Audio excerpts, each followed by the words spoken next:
Comment le FC Barcelone, les amis, peut-il être aussi ambitieux sur le mercato d'été 2022? Comment arrive-t-il, malgré la crise, malgré les dettes qui émergent à des centaines de millions d'euros, si ce n'est le milliard d'euros au total selon les différentes sources, comment arrive-t-il à passer outre le fair play financier pour conserver des joueurs, pour en re-signer d'autres aussi à foison pour des sommes intéressantes? Comment peut-il proposer encore pas mal d'indemnités de transfert ou simplement de primes à la signature? Comment, avec rien que le sponsor Spotify, mais aussi la vente des droits TV au fonds d'investissement Sixth Street, ils arrivent à s'en sortir à court et moyen terme?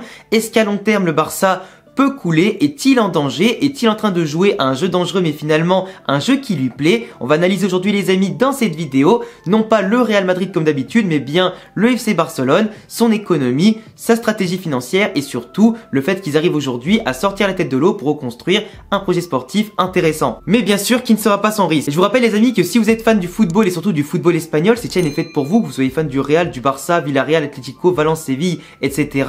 Parce que même si je parle exclusivement du Real en général, je parle de plus en plus du football espagnol globalement, du coup n'hésitez pas à vous abonner car en étant supporter du Real, je prends un maximum de recul sur les clubs rivaux du Real Madrid pour simplement analyser au mieux possible les ennemis du club. Et puis ça n'empêche pas d'être supporter de différents clubs et partager la même passion, être d'accord ou pas d'accord, je suis ouvert à tous les débats, tant que c'est fait dans la bienveillance et le respect bien sûr. Bon, maintenant évitons de parler chinois, de tourner autour du pot. Le FC Barcelone est de base extrêmement dans la mouise. Parce que vous savez tous que Bartomeu et son équipe au sein de la présidence du Barça pendant plusieurs années a enchaîné les déboires économiques. Entre transferts surévalués, entre salaires aussi surévalués, des primes qui ont été abusives pour certains joueurs et pour aussi certains contrats, des contrats qui ont été mal gérés, des contrats pubs et aussi au niveau de tout ce qui était marketing commercial qui ont été très mal gérés, des revenus avec des sponsors qui aurait pu être mieux géré aussi par Bartomeu, même si pourtant le Barça avait quand même des contrats plutôt onéreux, mais ça aurait pu être encore mieux géré. On a eu aussi des affaires un peu sombres qui ont été des fois faites contre l'institution, contre le club et contre les joueurs,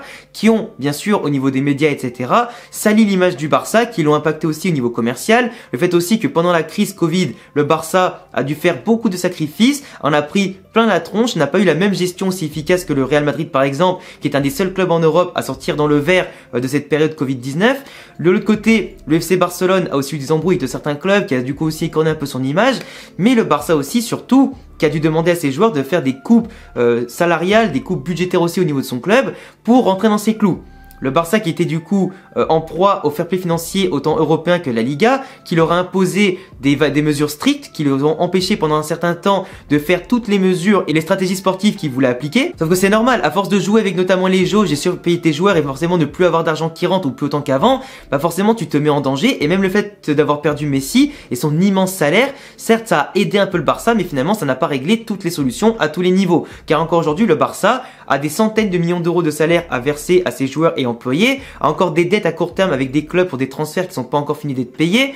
Il y a aussi le fait que aujourd'hui le Barça est obligé, pour compenser toutes les centaines de millions d'euros qu'ils ont perdus, de vendre des actifs financiers, comme notamment les droits TV qui ont été vendus en 2 fois aujourd'hui à hauteur au total de 25% de ces droits TV sur plus de 25 ans au fonds d'investissement Sixth Street, qui fait partie des fonds d'investissement les plus puissants au monde, qui émerge aujourd'hui je crois à plus de 60 milliards d'euros, un truc comme ça d'investissement, ce qui est absolument colossal. Et du coup donc ces ventes de droits TV qui ont été faites en 2 fois, alors d'abord ça a été 10% vendu pour environ 200 millions d'euros, qui ont servi dans un premier temps à payer les dettes à court terme, à mettre le bilan financier du club sur la saison 2021-2022 dans le vert et non dans le négatif, et surtout, comme je le disais, à enlever petit à petit les dettes du fonds propre et fonds négatif. Le sponsor avec Spotify, entre-temps, a permis bien sûr d'avoir de l'argent, de la liquidité assez immédiate pour pouvoir financer justement les transferts d'aujourd'hui, sans oublier le fait que le Barça veut se débarrasser de pas mal d'indésirables, que certains joueurs ont accepté de venir en baissant leur salaire, ce qui a permis de rentrer dans les clous et inscrire les joueurs comme Lewandowski, Kessié, Christensen,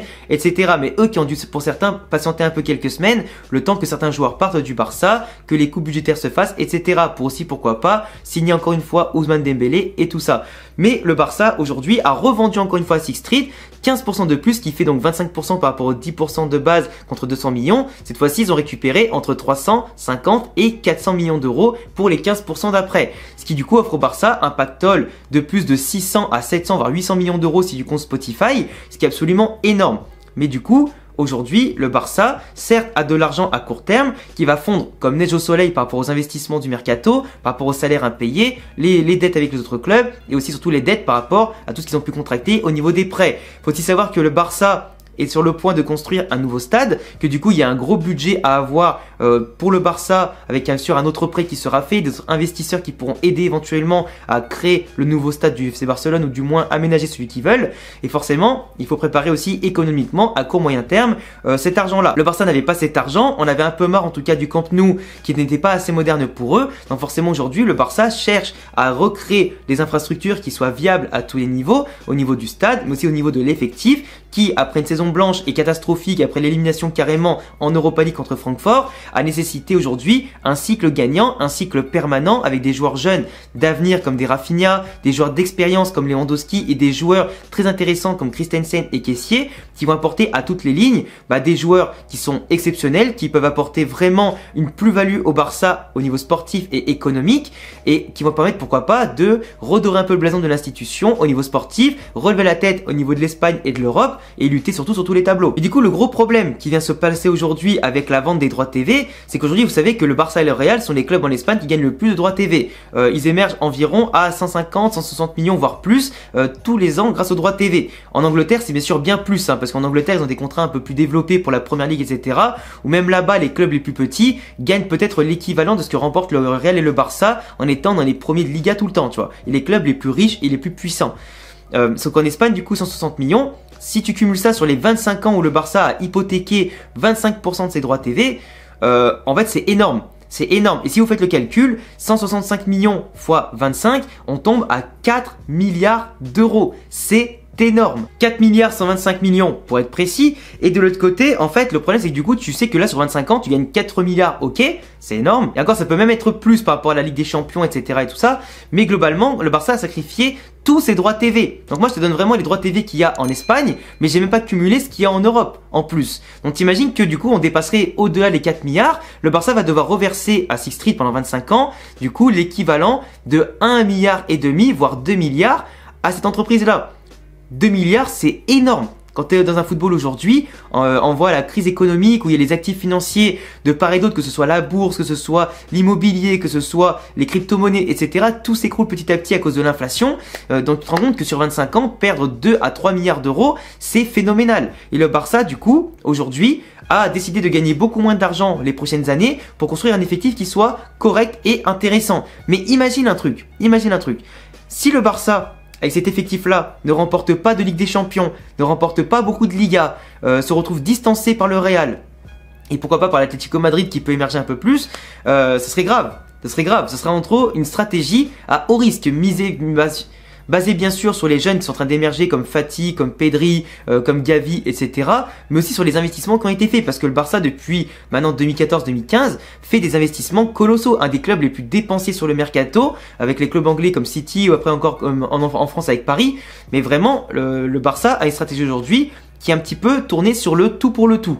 On va hypothéquer le club, on vend des actifs, parce que là aussi il parle maintenant aujourd'hui de vendre 50% des droits quasiment de Barça Studio, qui est du coup une entreprise que vous savez liée au Barça pour créer tout pas mal de production. Tu as aussi le fait qu'ils veulent vendre à des moments 25% des revenus commerciaux, donc là c'est encore plus grave. Donc tu vois quand même qu'aujourd'hui le Bartomeu a tellement fait n'importe quoi que le Barça est obligé de vendre des parts de ses propres biens sur des dizaines et voire 20 ans carrément. C'est abusé. Et encore que ça va que ce n'est pas définitif pour certains actifs, mais pour d'autres ça pourrait bien être définitif. Mais sauf qu'il ne faut pas oublier, et comme le répète à chaque fois de grandes personnalités économiques depuis la nuit des temps, tout ce qui est vendu n'est plus récupérable.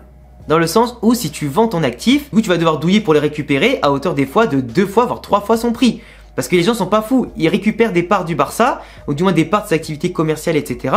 Ils vont pas lui refourguer pour le même prix ou un peu au-dessus. Là, ils vont vouloir se gaver pendant 10, 20 ans, etc.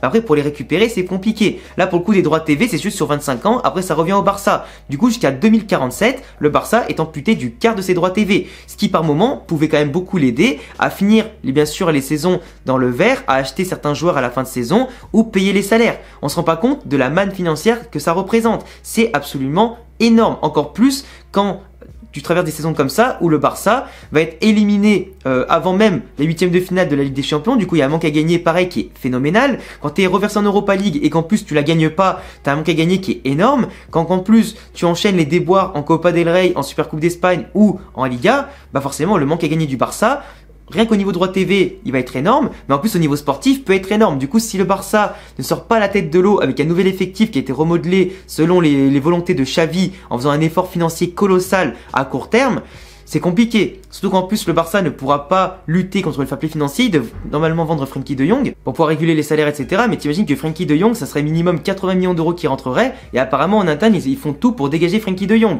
qui lui voudrait rester. Mais malheureusement, le Barça, en achetant autant de joueurs, en ayant autant d'argent qui vont partir dans les différentes dettes à court moyen terme, bah forcément, les 800 millions d'euros qu'ils ont récupérés entre Sixth Street, les droits TV et forcément aussi l'affaire avec Spotify, bah finalement ça paraît énorme sur le coup, mais ils ont tellement de problèmes qu'ils doivent régler en priorité, entre après bien sûr le chantier du nouveau stade qui est posé sur la table. C'est que le Barça aujourd'hui finalement n'a pas tant de marge de manœuvre que ça, et aujourd'hui pour moi c'est plutôt de la poudre aux yeux ce qu'ils font, d'acheter des très bons joueurs pour construire l'effectif à tous les niveaux, mais une poudre aux yeux qui peut être efficace peut-être sur 2-3 ans, mais il faut que ça gagne. Et le Real, on sait qu'aujourd'hui ils sont sûrs de leur force, ils ont un effectif qui est renforcé, et le Barça n'est pas forcément vu comme un favori en Ligue des Champions, et on sait que le Real l'année dernière ne l'était pas du tout. Il a finalement déjoué les pronostics en battant le favori, le champion d'Angleterre, le champion en titre, etc. et même du coup les grands favoris comme Liverpool, et que du coup l'effectif sur le papier ça veut plus forcément rien dire sur le terrain. Mais le Barça, entre toutes les doutes qu'il y a au niveau du terrain qu'on a vu cette année et dans les bureaux, etc., ça peut leur porter préjudice à moyen et long terme. Après, s'ils gagnent la Ligue des Champions, la Liga, etc., bah, ça leur donnera raison. Mais pour le coup, c'est un pari quand même très risqué, parce que j'imagine mal Laporta conserver Xavi extrêmement longtemps si celui-ci enchaîne les saisons blanches et les déboires. Tout comme certains joueurs qui, s'ils n'explosent pas, ne resteront pas longtemps. Lewandowski, il a 33-34 ans, 50 millions d'euros plus un gros salaire. Si, imaginons, il flop, il va pas rester très longtemps à Barcelone. Et tu vois, t'as d'autres joueurs comme ça qui risqueraient de partir s'ils sont pas adaptés, si finalement ils sont pas assez bons. Et tu vois, au final, ça peut entraîner rapidement un effet domino. Donc pour moi, si je peux résumer tout ça, entre bien sûr le contrat avec Spotify, c'est magnifique, c'est un des plus grands sponsoring de l'histoire du football, donc c'est magnifique de leur part, de Laporta et de son équipe, c'est très bien joué pour ça. Mais la vente des droits TV, pour moi, elle était essentielle pour pouvoir survivre, parce que le Barça était vraiment, je sais pas si tout le monde se rend compte, mais la dette que le Barça possède, avec le peu de revenus qu'ils arrivaient à générer, le problème d'effectifs qu'ils avaient, avec les indésirables qui veulent pas partir ou qui n'arrivent pas à bien vendre, les salaires aussi qui sont très hauts, le Barça était englué dans un truc dont il ne pouvait pas s'en sortir avec la voie normale en fait. La voie commerciale ne suffisait absolument pas. T'étais obligé de revendre des actifs, et malheureusement, quand on arrive à ce niveau-là, que moi personnellement je n'ai jamais vu un club dans le monde qui a fait ça, c'est quand même très grave.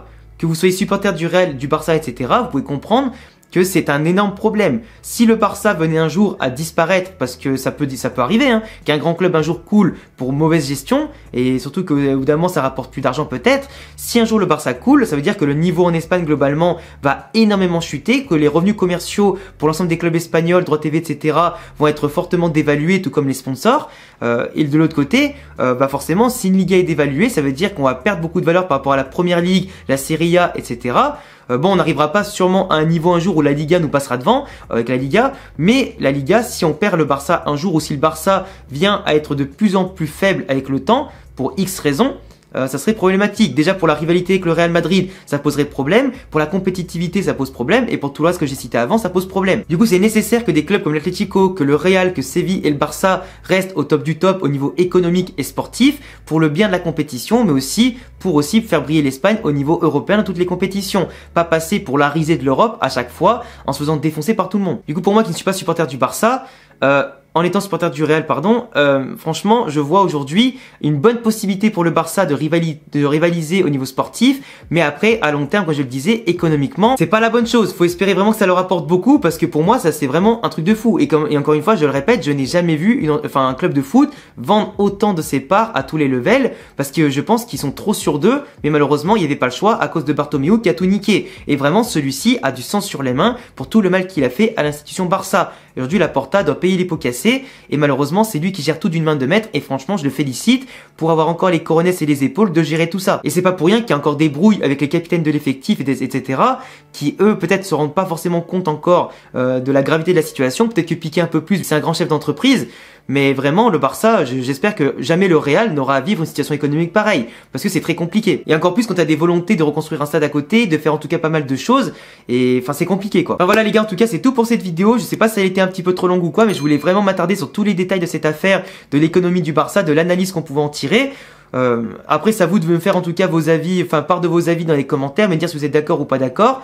Et puis voilà, histoire qu'on puisse en discuter tranquillement, faire des débats entre nous dans la bienveillance et tout ça. Je vous laisserai vous abonner, cocher la cloche et laisser un gros pouce bleu sur la vidéo. Et comme d'habitude, me follow sur Insta, sur Twitter et sur Instagram. Et ma chaîne Twitch, en tout cas, à tous les liens en description. Et à bientôt les amis pour prochaine vidéo. Ciao ciao.